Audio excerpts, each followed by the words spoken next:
So let's pick a title. Okay. You had a couple that were good, but there's one that's my favorite. And after you tell me your favorite, I'll share mine. All right, a cheeky little sip. Kind of an art movement, kind of a social movement. Though I'd love a world that's wider. Queer as hell. Gotta be queer in some way. Or the metaphors of blah, blah, blah.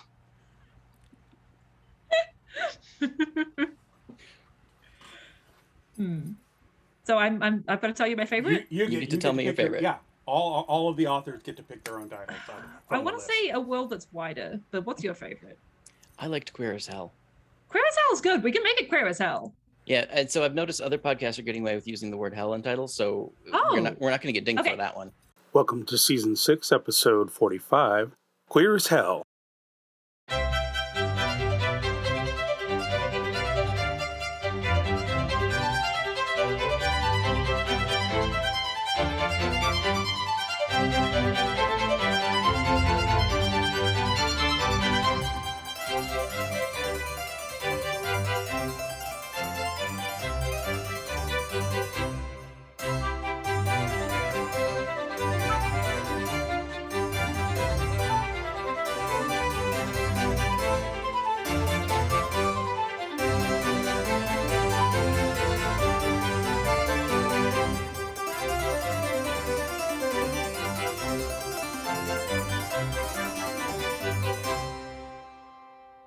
This is Written on the Edge. I'm Vance Bastian, here with my co-host S.A. Baz Collins. Hello. We're really glad you're here with us. Our guest today is Rem Wigmore. Rem is a speculative fiction writer based in Wellington, New Zealand, and author of the queer solarpunk novel Foxhunt. Their previous works include the 2020 novella Riverwitch and their first novel, The Wind City. Their short fiction appears in several places, including the Capricious gender-diverse pronouns issue, Baffling Magazine, and the second year's Aotearoa New Zealand science fiction and fantasy anthology. Rem's probably a changeling, but you're stuck with them now because the coffee here is just that good. Rem, welcome to the show. And there's the coffee. I figured it was a good time to take a cheeky little sip. I'll have tea. They're not sponsoring us, by the way. No. Thanks for having me. Yeah, our pleasure. Well, and thank Catherine for sending you our way. Mm-hmm. So, where did the fire start? When did you decide you were going to become a writer? Well, there's actually I was thinking about this, and there's technically 3 different answers to this question. So it started when I was a kid. So it's a multiple choice. Yes, exactly. Choose A, B, or C. It's non-linear storytelling. There you go. Nice. It started when I was a kid, and I actually remember this moment, which is I was sitting in my primary school classroom, and the teacher was reading a book about ants. It was by Joy Cowley, who is a very acclaimed New Zealand, mostly children's author, I think. And I was learning about speech marks. And for some reason, I was just so excited about speech marks or ants that I was like, I could write books one day. But nothing really came of that at the time because I was 6 or whatever. And then the fire started again when I was 12-ish. When I was doing a bunch of role-playing online, so text-based role-playing and mostly Pokemon or Neopets places. And I was at a place with not very active moderators. So I wrote the bit that was my character doing stuff, and then the moderator was meant to come in and be like, okay, well, you don't succeed in catching that, Evie, what do you do? And the moderator didn't reply, and I was really excited. So I just started writing what happened next. And then I was like, I could just write whatever I want. I could just write a story where literally anything could happen, which I haven't really talked about before, but was sincerely I'd written before that, but it was sincerely one of the moments when I was like, oh my goodness, writing is so fun. Writing is really cool. I could just make whatever I want. I get to be a god. Exactly. And then again, when I was about 16 and I read The Name of the Wind by Pat Rothfuss, and I was like, this is very beautiful. I didn't know we were allowed to do this. I want to do this. And that's when I set out to be an author. Very nice. Yeah. So you have your latest release, Foxhunt. And it seems like you're really doing Solarpunk and Hopepunk. I'm not quite sure what the differences are. So maybe for our audience, if you could explain that and tell us a little bit about Foxhunt and what we can expect in that novel. Absolutely. So Solarpunk is, I kind of think of it as like a subgenre or related genre to climate fiction, which is getting pretty big right now, okay. and might be a thing you're a bit more aware of. Solarpunk kind of grew out of. It's interesting because it's not just a genre; it's a genre and also like kind of an art movement and kind of like a grassroots social movement. But it's basically like in a fiction sense, it's fiction with a focus on sustainability and sustainable technologies and green technologies. So it's science fiction with like often solar power, not only solar power, but like solar power and like a community focus, wind and power and things like that. Yeah. yeah, and so like addressing, often set in a world where like we are, attacking climate change or like addressing it or adapting to it using these like sustainable technologies. So it's a genre with a real world philosophy behind it. Yeah, absolutely, because you can be like solar punk in real life, like growing your own vegetables where you're able to is a solar punk mood. Recycling and reusing your resources, relying on your community and having links with your community. And like I only do some of this stuff, but I do the things I can do, and it's really cool having a genre that like actively actually exists in the world, and also like obviously has like a fairly anti-capitalist bent to it, which I think is also both useful and also probably quite nice and refreshing to read. Yeah.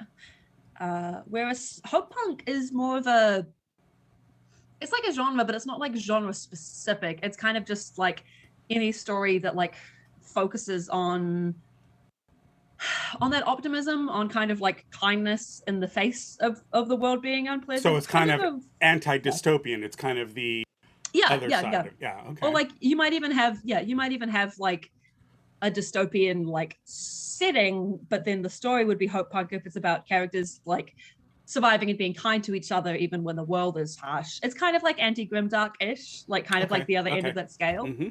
And the term was coined by Alexandra Rowland in 2013 or 2014 or something like that. So how did you find yourself? Was it more happenstance that you just wrote these stories and then you realized you fell into a specific genre that had a movement like this? Or was it something that you said, hey, that looks kind of interesting over there, I'm going to write towards that? Specifically, yes, it was that. It was actually both of those things. Because I was like, I'm going to write more a multi-choice novel. I was like, I'm going to write a Solarpunk novel. And then basically like when it was coming out and we were like looking at publicity and stuff, Catherine was like, and you could talk to people about Hopepunk. And I was like, oh, I wrote a Hopepunk novel as well. Oh, it's definitely Hopepunk. Yep. Well, I have a question about that because, I wrote a story based on my people, the Shawnee of upstate New York. So Native American based, and that's what the pro tags are.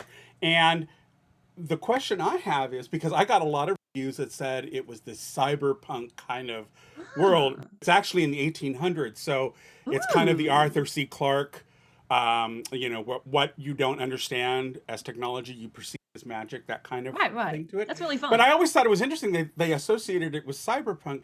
But now that you say solarpunk, I'm thinking it's probably more that, if anything, because natives are all about sustainability. And if you kill an animal, you use every part of the animal, for one thing or another, and you honor the animal by doing that. That's kind of the perception. So I'm kind of wondering if maybe there are a lot of authors like me that have kind of fallen into what you're saying, and how you fell into it. Now, how did you even know it was a thing? I mean, had you read some books that were written in this genre, or how did it come to you in that way, from just consumption, from reading and stuff? Totally. First of all, I definitely want to say that like all like solarpunk stuff and all like climate activism and climate resilience absolutely has to follow the lead and take the lead and be led by Native and Indigenous communities, because you all are out there, you have been doing this and also you know how to do this. And so it makes sense that would be associated with that. Yeah, I just didn't even know it was a thing. I mean, this is literally the first I've heard of it. And actually helps me because I'm like, oh, that makes much more sense than because I saw Cyberpunk and I'm like, I don't remember doing anything along those lines, you know. I mean, if you have stuff that's like kind of like I guess like the anti-authoritarian and the like oppressed by the government themes of Cyberpunk would probably be well, there maybe is that relevant to element. work, I mean, but you know, I getting back to your work, like Foxhunt. Yes, sorry. How does that? Well, I wanted to give it context, Vance. That's why I was going there. How does Foxhunt?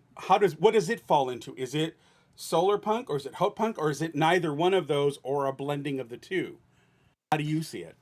So I think you can be both of those things. So like it's Solarpunk and it's also Hopepunk. I think of it as Solarpunk first because like the setting is so like ingrained in that. And to go back to your earlier question, sorry. I first heard of Solarpunk not like when it was like invented because it's been around for a while, but maybe not by that name. But there were like posts going around on like Tumblr, like circa 2013, 2014. And it was like stuff like, here's this like beautiful art movement. Here's what Solarpunk could be. Here's all like this art deco stuff we could do. Here's like solar power and like greenery and stuff like that. And I liked the aesthetic a lot. And I hadn't read many Solarpunk novels because there weren't many that were like specifically Solarpunk, although like looking at some older books, they like fall into that, like the Dispossessed and stuff like that.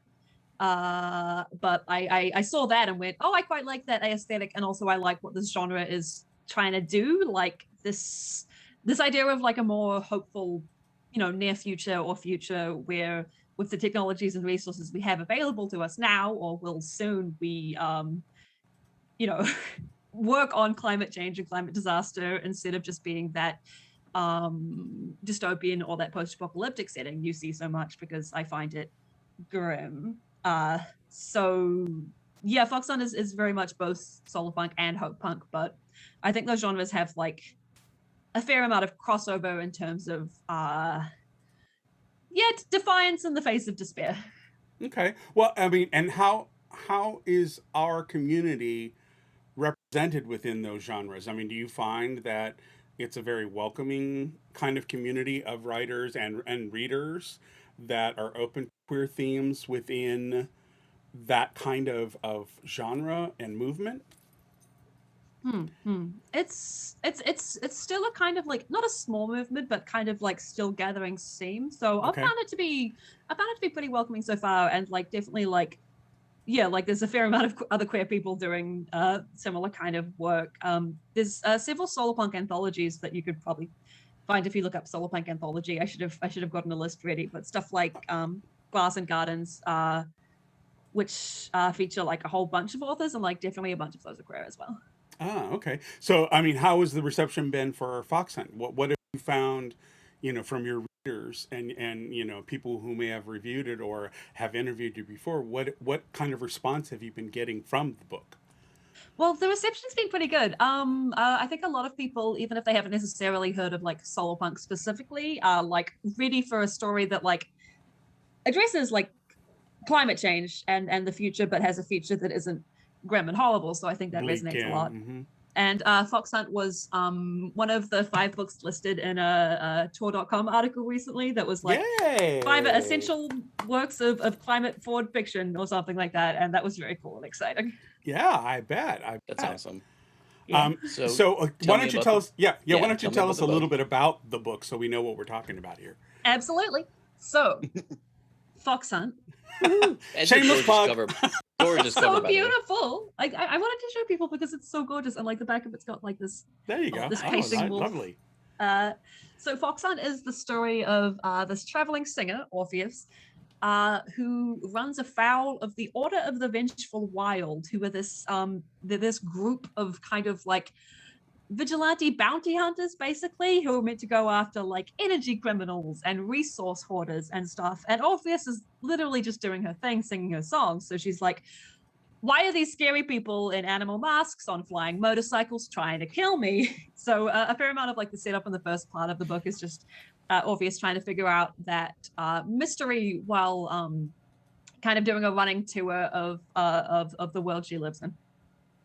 So is she kind of like a bard, or? Yeah, she's a bard. Oh, Nice. okay. She's very much a bard. She's very much a classic bard. She has I mean, both in the sense of being a wandering singer who loves stories and plays music, but also like she has a little bit of, well, not magic, but magic. She has like nanites and she can do some little tricks and illusions and stuff like that as well.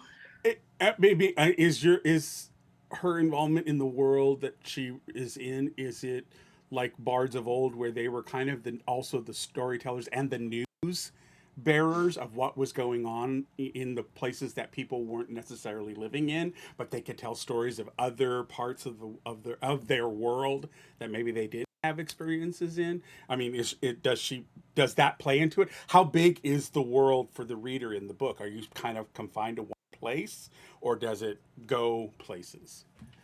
She's a bit of that, absolutely. It's like the world is a bit smaller. Like there's a line in one of Orpheus' songs that's like, though I'd love a world that's wider, honored earth needs room to grow, which is kind of this thing where like the world is a lot more in balance, but people don't travel that much. Like there was not a plane, there was not a single plane in the book. There aren't cars. There's like a good rail network.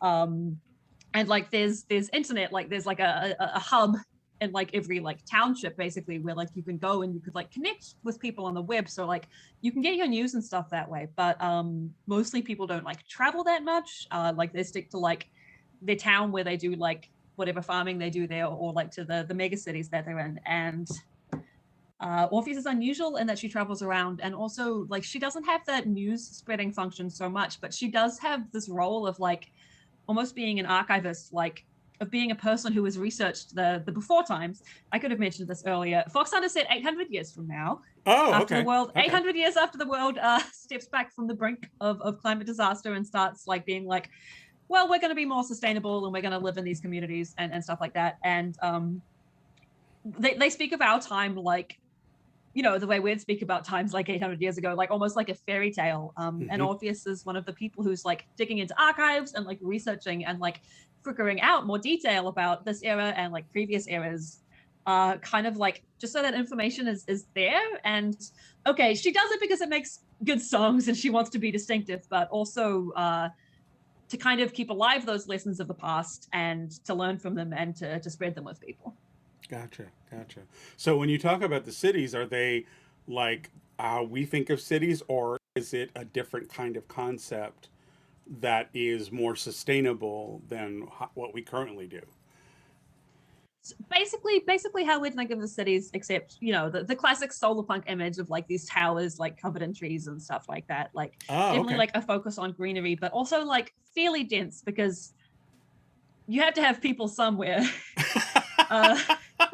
A lot of the story, like it kind of feels like a little bit like it's got kind of some of the feeling of like a fantasy, right? Like kind of the pseudo medieval European type of fantasy, which like the characters wander around and there's like inns and the main character wears a cloak because I think cloaks are very good. But then it was like we can't have just those like scattered towns and stuff as a result of the world we live in now unless something really bad happened. Like actually partway through sometimes on my editing I'd have to be like, oh, I need to make sure I mention that there's these big cities. These big cities and the people are alive. By the way, yes, Orpheus visits several cool cities, including Aldergrove and Far Flung, and the people are there, and it's not a dystopia, I promise. I'm sorry. It makes me laugh because it reminds me of my mom, who loves to tell jokes, but she cannot tell a joke to save her life. Just before she gets to the punchline, she realizes she left a huge chunk out of the setup. And so she goes, oh, wait, you have to know about this. So that kind of reminded me of that. I mean, that's what editing is for, to make sure you go back and put in everything that will work for the punchline. Exactly. Is there anything else you want people to know about Foxhunt? Let me consult my notes. Stuff about Foxhunt. Well, it's queer as hell. Obviously, we know that. But it's queer as hell. Full of gender. Yeah, I think that's most stuff I had. It was like, yep. Solarpunk. No, is it a one-off, or is it something Hunters. that you can make go on if people really want to hear more about this world, or is it a kind of one and done thing? So my first envisioning of the story was definitely as a duology. So there's this first book, Foxhunt, which I first drafted in 2017. And then I wrote the sequel Wolfpack in 2018. And only then got around to editing Foxhunt, which is why it wasn't ready for submission until like last year. But yeah, there's a sequel. Wolfpack. Okay.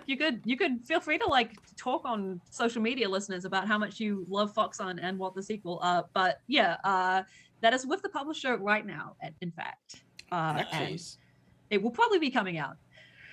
But also after a lot of editing, so got to make that punchline work.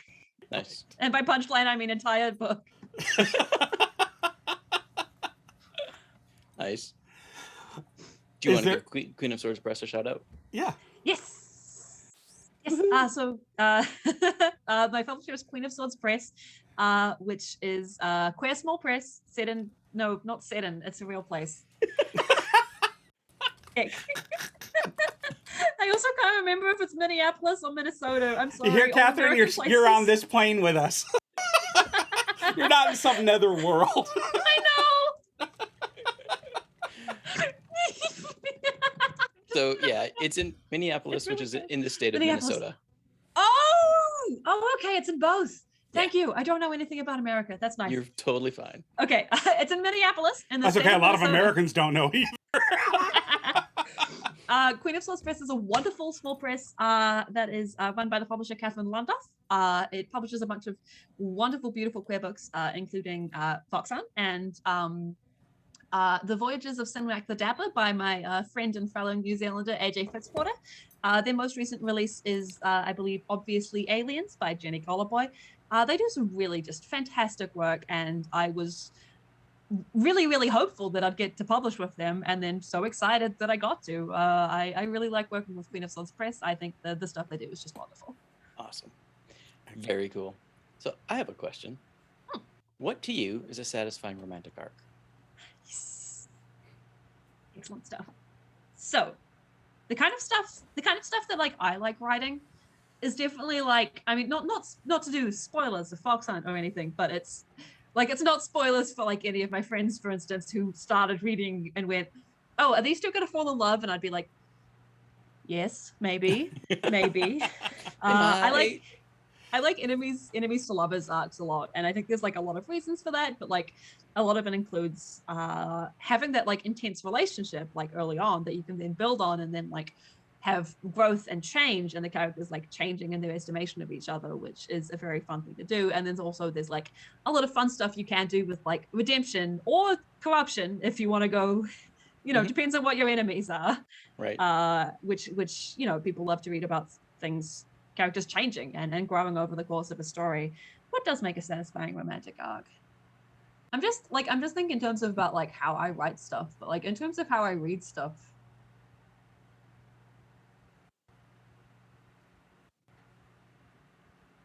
well, gotta be gay. Obviously not actually. I don't mean that, but it's gotta be queer. It's gotta be queer in some way. Yeah. Gay umbrella term. Right. Some of my friends and I kind of use sometimes use gay in kind of like a new-ish meaning, in terms of meaning like kind of sappy and romantic. Which is nice.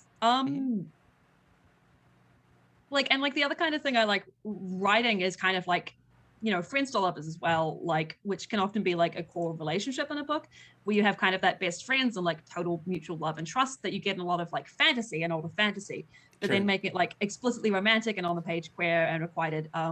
Romance obviously doesn't need to be in every book, but I like it and it helps drive my motivation to write the book. And you can have a romantic, have a romantic thread without it being a romance, Right. Yes, of course. Yeah. And romance is also wonderful. And like, again, not every book needs to have that romantic thread, but I like having it. A friend described Foxhunt as like the romantic thread in it being about 30 to 35% of the book. So like that's the percentages if you wanted to, if you wanted to know. Okay. So how do you pace it out? Well, there's like a lot of really good resources on this, like beat sheets and stuff. Basically, if you wanted to write like a standard, like capital R romance plot. But I think true to life romances and romance I think that people can say, oh, okay, this is not a, as you say, capital R romance, but more of a romantic thread. They don't necessarily follow those ebbs and flows, that they can be a little more surprising, in that you can turn some things on its head and still have it work out for the people involved, in some way. So it's kind of a more realistic romantic thread. You know what I mean? That's very true. Like there's a couple of fun things in Foxhunt. Like I won't spoil it too much, but like the character is Orpheus is in a relationship with one woman at the start of the book who like it's not a balanced or especially healthy relationship, I would say, and that kind of goes to the wayside, which Orpheus is not happy about. But then also has this kind of like spoilers growing relationship with like one of these bounty hunters, right? Which she is surprised by, but then that also has like a lot of its own tensions and challenges because like he literally tried to kill her. Well, okay. She literally, I could see that down the road going, yeah, remember that time when... Yeah, it gives her, the bounty hunter character, it gives her just so much agonies. It's wonderful. What I liked playing around with that was like the very fun thing of one character being completely oblivious. So like walking down the corridor and like the other one just gazing at her and she's like, oh, he hates me so much. No, he does not. That kind of fun. So that's another fun thing is like that balancing of like what characters know versus what the audience knows, which can be very satisfying. Very Excellent. fun. Anything else you want people to know about your works that we haven't covered? Works that we haven't covered. I mean, just general stuff, I guess. Let's see. Foxhunt's good. Riverwitch is a fun little witchy novella, which was part of the Witchy Fiction Project. And that one has a rivals to lovers plotline, which was a lot of fun and is very cute. And it's about also, those environmentalist themes and healing the landscape. Yeah, that's my work. I write across a lot of different genres, although, I only have a few books published so far, but like the main thing in common is just, having these like vibrant casts full of like queer characters and often very flawed and what I find compelling characters. Right. Black and white is so boring. It's much better to have a plethora of colors to play with. Yes. Excellent. Oh, yeah. Hey, everybody. So if you happen to like what we're doing here in interviewing authors and their works, remember to like, subscribe, and tell your friends about it. Be sure to broadcast it on your social media, comment down below, and let us know how we're doing. And also check out our author today, Rem. Check out their works. Make sure that, you take it in and see if it's something that might be to your liking. It helps us, it helps the channel, it helps the algorithm, and hey, it helps our authors as well. In addition, we now have a marketing store that's up for Wrote Podcasts. I've designed a couple of lines. We have our Pride 2021 queer author series that has a quote on it. I'll show some examples here. And I also have a drag line, which are drag queens saying very funny things that we're putting out there for people to enjoy. So check that out at redbubble.com, Wrote Podcast. So what have you got going next? Wow, I have a couple of different things. I have breaking news. I have a novelette coming out in Victoria University Press middle distance anthology. And my novelette is called Basil and the Wild. It's about a shepherd meeting a wild man of the woods. And I don't know when this is coming out, but that came out on November 11th. So you can check that out. And I'm going to look soon at republishing my first novel. Like it's out of print at the moment, but like getting it back up for sale on platforms, just like in a low key kind of way. And I mean, yeah, like we were saying, hopefully the sequel to Foxhunt, hopefully Wolfpack will be out in the wild sometime soon. Well said. Where's the best place for people to follow you and stay up with what you're doing? Totally. So you can find me. I have a website at remwigmore.com, and I tweet a fair bit on Twitter as @FayWriter. Nice. And I have an Instagram too, but I'm still learning how to use that. I figured out how to do a story yesterday, and I was very proud of myself. And they keep changing it. Basic social media. Be your own cheerleader. All right. Any final words of wisdom? You should buy some cool books. There you Don't go. have Well to be said. mine. Just buy some cool books. There you go. Very well said. All right. This is Written on the Edge. We were produced by Road Ravens Media. For our disclaimers, links to social media, our listen stations, or to sign up as a guest, visit www.rotepodcast.com. If you enjoy learning about these artists, please like and subscribe so you get the alerts for new episodes. And we'd like to extend a huge thank you to Rem Wigmore for being with us. Rem, thank you so much. Thank you for having me. Also, was a Road Podcast has a Patreon, I believe. You guys should We- totally check out the Patreon. I'm sure there will be a link down in the comments. There will. Thank you. Somewhere I'll put it. I'm not quite sure where. Because it's true. I mean, anybody who patrons us, and we have some amazing patrons, helps us keep the lights on and the film rolling. There'll be some exclusives there soon. There are exclusives, and actually some of those have started to roll out already. Aha. Oh my goodness.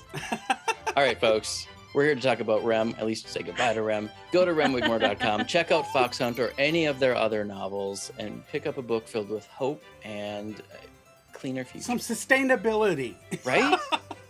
Thank All you. right. We'll talk to you all again soon. Bye-bye.